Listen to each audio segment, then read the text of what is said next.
Have you ever tried to juggle chainsaws? I'm pretty sure that when you're juggling chainsaws, you have to be pretty perfect.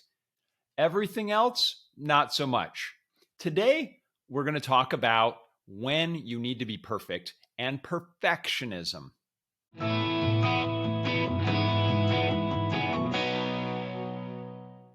Welcome to Everyday, a New Thought Show. I'm Thor Challgren, and today I'm going to ask you a question. When you're juggling chainsaws, do you have to be perfect? Probably yes. If you're juggling something like plates in the air, there's kind of a perfect way to keep them all up in the air, right? You move your hands and you have to have a certain rhythm and motion to it, and you have to catch each one perfectly, though technically, I guess you're not even really catching them, are you? But you have to impart the right amount of momentum as you keep them all juggling in the air. So, a question, if I was just juggling three balls and I dropped one, what would happen? Well, if it's a plastic ball, it would hit the floor, it would bounce back up to me. But people watching this error might think, oh, he's not a good juggler at all. He's not perfect. So, in that instance, I'm being judged on my perfection as a juggler.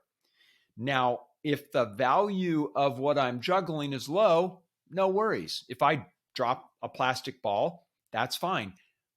But if I drop a priceless Chinese plate from the Ming Dynasty, that's a different matter. But, show of hands, anyone out there juggling Ming Dynasty pottery?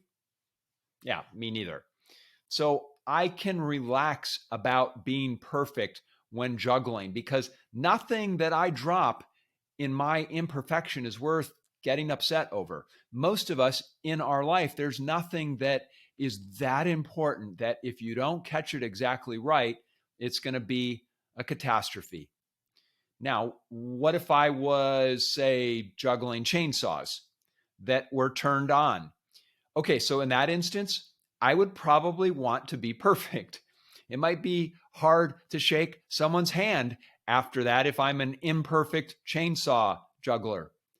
But I'm not doing that. Again, nothing that I juggle requires that level of perfection. So why is it that I have this notion that there's a perfect way to juggle things in my life?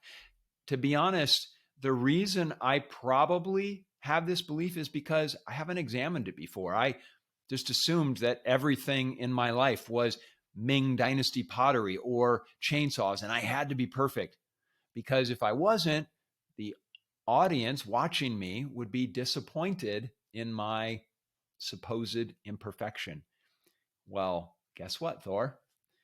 What you're really juggling are plastic balls that bounce back anyway. It's okay if you're not perfect. So, my lesson for you today, my suggestion is look at the things in your life and ask yourself, are you juggling Ming Dynasty pottery or are you juggling balls that bounce back? And if it's the latter, consider that maybe you don't have to be perfect and you can give yourself a little grace. Thanks for watching the show today. I hope you enjoyed this episode. If you did, please consider subscribing to the show and liking this episode. Both of those actions are greatly helpful to me in building the show and a community of people who want to get better at juggling and not worrying about dropping balls. Thanks for watching. I'll see you tomorrow.